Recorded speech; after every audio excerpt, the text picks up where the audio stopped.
한장. 안녕하십니까. 공기업 전문 석세스 취업 아카데미 장원기입니다. 여러분들한테 반가운 한국전력공사 채용 공고가 나왔습니다. 접수는 2024년 9월 23일 다다음 주 월요일서부터 진행합니다. 그래서 9월 27일 딱 일주일 주네요. 5일. 그러니까 미리미리 좀 준비를 하시라고 제가 심화 설명회도 하고 더불어서 자기소개서 첨삭도 진행해서 업로드 해드릴 겁니다. 자, 2024년 3월 여러분들한테 정말 힘든 2023년이었습니다. 2023년도에는 한 명도 뽑지 않았고 또한 2022년도에는 한국전력공사에서 상반기에 100몇 명, 하반기에 80몇 명밖에 안 뽑았습니다. 또한 2021년도에도 인원이 급격히 줄어들었습니다.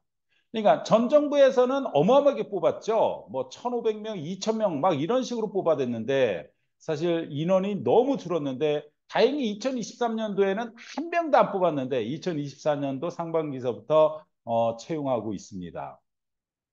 한국전력공사가 지금 이제 적자에서 다시 흑자로 돌아섰죠. 큰 흑자는 아니지만 그래도 적자를 면했다라는 거. 그만큼 부채가 더 늘어나지는 않는다라는 것 좀 고무적이죠.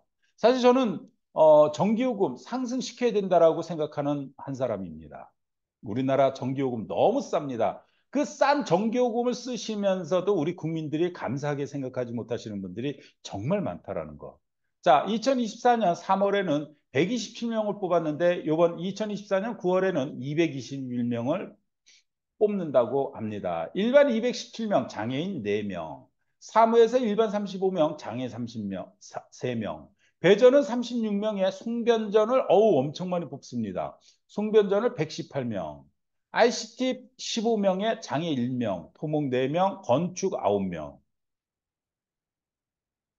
자, 제가 이 한국전력공사 심화 설명회는 2023년 근거로 해서 올려놓은 게 있습니다. 사무직은 토익 850점. 그러니까 여러분들이 공기업을 준비함에 있어서 한국전력공사의 스펙에 맞추시게 되면 웬만한 기업은 다 통과됩니다. 단지 사무직에서 토익 점수를 높게 원하는 기업을 제외하고는요, 다 합격된다. 무슨 얘기다? 토익 850점은 100점이고, 스피킹 5픽, AL이나 IH를 쓰면 5점. 자, 이거는 스피킹 대체도 됩니다. 토익 700점 이상이면 AL과 IH를 갖고 있으면 910점에 다다른. 그럼 결국은 토익 점수 100점에 추가 스피킹 점수, 오픽 점수 5점까지 105점을 받을 수 있다는 얘기입니다. 커말 1급과 한국사 그리고 한국어까지 총 3개를 각각 따면 5점씩 120점 만점이 되고 지방인재는 플러스 가점 1.5점을 받습니다. 따라서 121.5점이 전체 점수다 이렇게 얘기할 수 있는데 여기서 사무가 120점이면은 서류 전형은 무조건 통과된다는 얘기입니다. 올해는 사무가 115점, 113점, 114점 요 정도의 점수에서도 배수를 어떻게 하느냐에 따라서 합격될 수 있다고 봅니다. 기술직은 토익 800점이 100점이고 기사 자격증 2개까지 인정합니다. 전기기사, 전기공사 기사만 10점씩 인정하지 소방 전기기사 이거는 8점밖에 인정하지 않습니다. 전기직에서는 10점으로 인정받는 게 전기기사, 전기공사기사밖에 없습니다. 전기 산업안전기사 이것도 8점입니다. 그다음에 소방 전기기사 이것도 8점밖에 안 줍니다. 그리고 그 외 커마리고 한국사, 한국어 하면 총 5점씩 전체 140점이 만점인데 지방인재다. 내가 지방인재라고 한다면 141점이 1.5점이 만점이다라고 생각하셔야 됩니다. 자, 합격 배수입니다. 사무가 70배수입니다. 그래서 제가 봤을 때 올 상반기에 사무가 좀 적었습니다. 127명밖에 안 뽑는 관계 때문에 올 상반기 사무가 몇 명을 뽑았냐면은 정확하게 보면은 27명 뽑았습니다. 그런데 아마 112점, 113점이 아마 컷이었던 것으로 기억됩니다. 따라서 이번에는 112점, 113점, 114점, 115점만 갖고 있어도 충분히 서류는 통과될 수 있다. 저는 봅니다. 또한 송배전은 30배수, 그 외에는 20배수, 장애인은 전원 그냥 무조건 합격입니다. 필기를 볼 수 있다는 겁니다. 자, 1차 서류전은 컷 점수는 이렇다는 거예요. 120, 130, 140, 120, 120, 120, 130을 갖고 있습니다. 자, 기계는 안 뽑습니다. 이번에는요. 이 기계는 원자력에서 기계를 뽑기 때문에 표시를 해놓은 것입니다. 따라서 이러한 점수를 만족한다면 그냥 서류는 무조건 합격했다 이렇게 생각하시면 됩니다. 자, 특징 첫 번째는 지역별 채용을 합니다. 이번에는 경기 북부도 채용을 합니다. 안 바꿔놨네요. 경기 북부도 채용을 하고 모든 지역 다 채용합니다. 사실 상반기에는 경기 북부를 뽑질 않았습니다. 따라서 이렇게 뽑는다는 것을 기억해 두시면 됩니다. 요번에 바뀐 겁니다. 요번에 9월서부터 적용되는데 채용형 인턴. 여러분들이 바로 3개월 지나서 정식 직원이 되는 것이 아니라 평가에 따라서 정식 직원이 되시는 분이 있고 또한 탈락의 고배를 마시는 분이 있다는 이 얘기는 면접을 통해서 뽑았는데도 실전에서 써보니까 결국은 일하지 않는 사람이 너무 많더라. 또한 꼬치꼬치 대묻는 사람이 너무 많더라. 또한 동료들과 어울리지 못하는 사람이 너무 많더라. 그래서 채용형 인턴을 모든 기업에서 지금 적용하고 있습니다. 한전도 상반기에는 적용하지 않았습니다. 이번 9월 때서부터 최초 적용입니다. 자, 이전 지역 채용 목표제 30%. 자, 2차 필기 전형입니다. 사무직은 직업기초 능력만 시험을 봅니다. 기술직은 직업기초 능력 70%, 전공 30%를 봅니다. 특징 두 번째입니다. 주의. 필기시험과 인성검사를 보는데 인성검사에서 탈락하면 면접 전형을 갈 수 없습니다. 필기시험을 합격했는데 인성검사에 떨어지시는 분 아주 많습니다. 정말 많습니다. 따라서 떨어지지 않기 위해서라면 인성검사를 어떻게 할 것인지 고민하셔야 됩니다. 잊지 마십시오. 실제로 정말 우리 학원에서도 있었습니다. 어쩌다 한 명씩 나옵니다. 한 번 떨어지면 정신 번쩍 차립니다. 네. 근데 여러분들은 시험을 안 보신 분, 처음 보시는 분, 인성검사가 왜 중요한데 인지도 하려고 하지 않습니다. 그러니까 우리 인간의 본성이죠. 나쁜 것은 받아들이려고 노력하지만 좋은 것은 받아들이려고 하지 않는 그러한 습성이 있다는 것. 에이, 제발 좀 바꿔서 얘기하세요. 제가 말씀을 드렸고 인간의 본성에 대해서 얘기를 했으니 또한 나쁜 것은 받아들이지 말고 좋은 것은 받아들이려고 노력하십시오. 자, 특징 세 번째입니다. 요번에 발생됐습니다. 요번 9월 달서부터 한전 인턴 근무자는 성적에 따라서 필기시험 3에서 5%. 이 얘기는 뭐다? 근무자 성적에 따라서 성적이 좋은 사람은 5%, 성적이 안 좋은 사람은 3%의 필기시험에서 가점을 받는다. 와, 대단하죠? 어, 우리 학원에서도 이제는 저 한전이 목매입니다. 오케이, 인턴하고 오세요. 라고 할 겁니다. 인턴 잘해가지고 5점의 점수를 받으세요. 5점 받고 합격 못하면 그 공부 안 한 겁니다. 자, 그래서 2024년 인턴 수료자서부터 적용이 되는 것이기 때문에 상반기 인턴 하신 분 말고는 적용이 되지 않습니다. 2023년도에 인턴 수료를 끝내신 분들은 서류 전형에서 아마 3%인가 5%의 가점을 받습니다. 서류 전형은 솔직히 말해서 그거 가점 받는 거 별 필요 없습니다. 왜 그러냐면 스펙을 이 정도 안 갖고 있으면 어떡하겠습니까? 사무직이고 기술직이고 무조건 한전에 기인해가지고 스펙을 맞추는 게 그게 지혜로운 사람입니다. 그러면 나머지는 뭐뭐에 통해서 뭐 서류 전형 가점을 받는다. 그 아무 소용 없습니다. 사실은.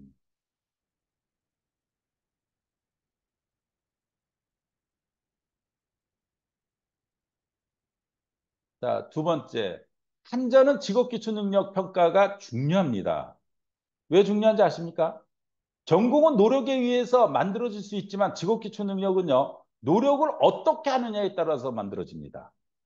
이거 무지하게 큰 차이입니다. 따라서 직업기초 능력 때문에 한전 합격 못하시는 분이 무지하게 많은데 그냥 줄구장창 뭐 인터넷 동영상을 보시면 되는 줄 아시는 분이 정말 대다수입니다. 어머 안타깝습니다 정말.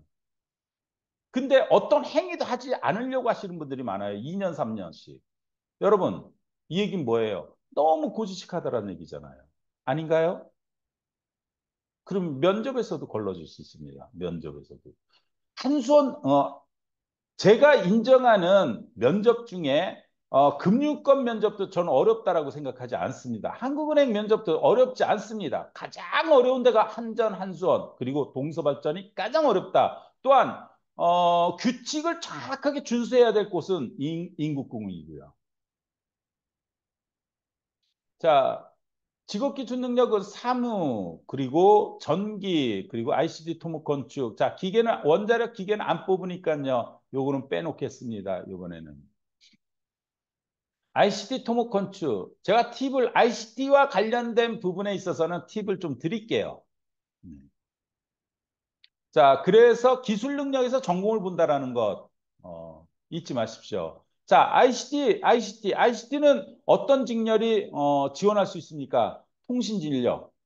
그리고 전자직렬, 전자직렬에서 전기기사를 따지 않으신 분들, 그러니까 전자통신 아니면 통신 이렇게 가려고 하시는 분들, 이러한 분들이 ICT에 접목됩니다.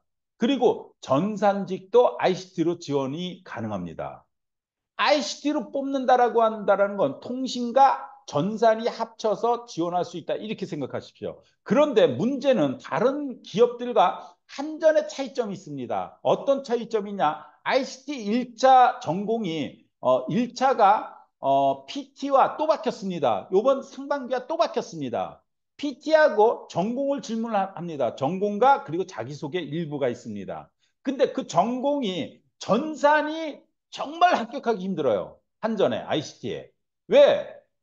ICT에서 물어보는 게 통신과 관련된 전공을 물어보기 때문에요. 그래서 가장 기본적으로 4차 산업혁명을 모르시고 계시면요. 합격되기 힘듭니다. 모르시면 저한테 오세요. 그거 4차 산업혁명 강의해 드릴게요. 그거 강의 1시간 반 듣고 수업료 조금 받겠습니다. 3만 원, 5만 원 정도 받겠습니다. 내가 이렇게 싸게 주는데도 뭐냐면 여러분들은 선택할 줄 모르시는 분들이 너무 많습니다. 그래서 왜 제가 다 경험을 했던 것입니다. 13년 동안에 전산직이 ICT에서 합격을 해가지고 통신과 관련된 기출문제가 너무 많아서 우린 너무 넘쳐 흐릅니다. 기출문제가. 그래서 그거를 이거 무조건 아셔야 됩니다. 라고 얘기했는데 솔직히 말해서 이겁니다. 여러분. ICT와 IoT의 차이점도 모르신 분이 태반입니다. 아시는 분도 있지만요. 그게 기본이거든요. 따라서 ICT로 지원한 전산직 분들은 통신과 관련된 전공에 대한 이해도가 좋아야지만 합격될 가능성이 높다. 그것도 1차에서.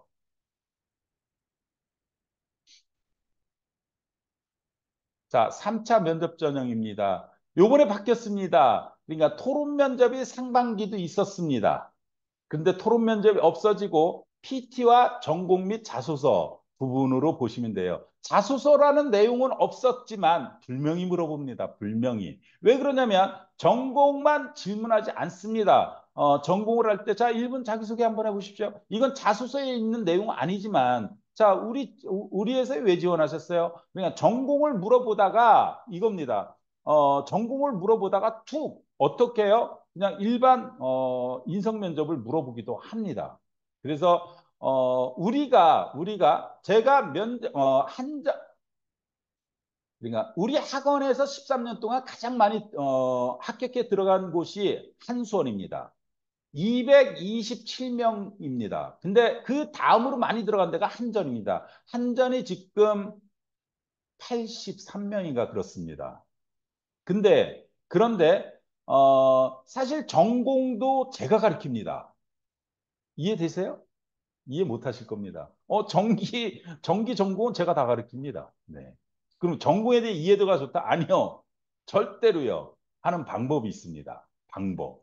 그 방법에 따라가면은 1, 2차 문제되지 않습니다. 올 상반기에도 강원 지역 한 명 뽑는 배전, 예, 우리 학원생이 합격했습니다.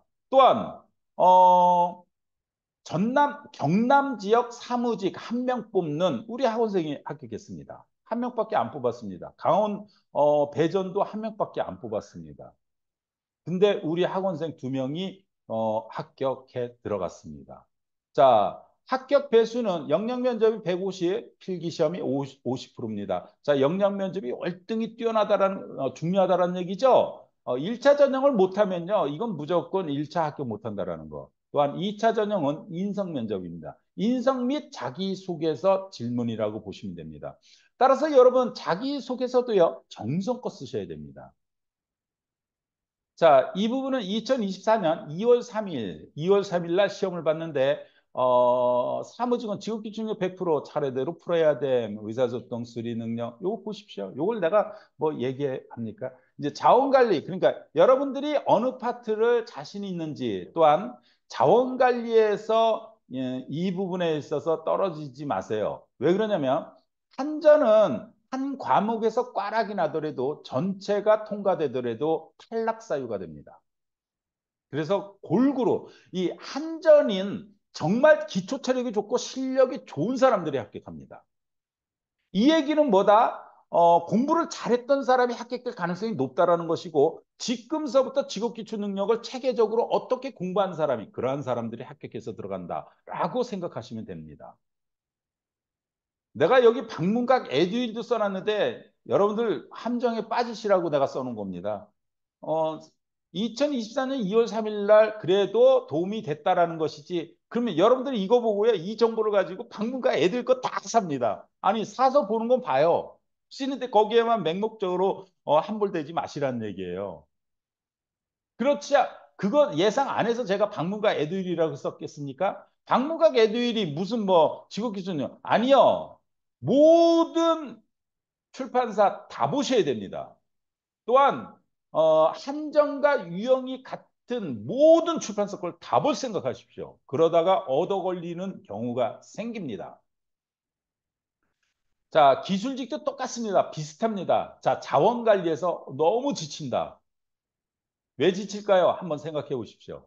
그것까지 알려드리지 않겠습니다. 왜 지칠까요? 지칠 겁니다. 엄청나게. 그래서 이런 것도 뭐냐면은 전술적으로 준비를 해 가신 분들이요. 요거는 이제 우리 학원에서는 제가 다 가르쳐 줍니다. 자, 그런 경우에 어떻게 해야 될 것인지요.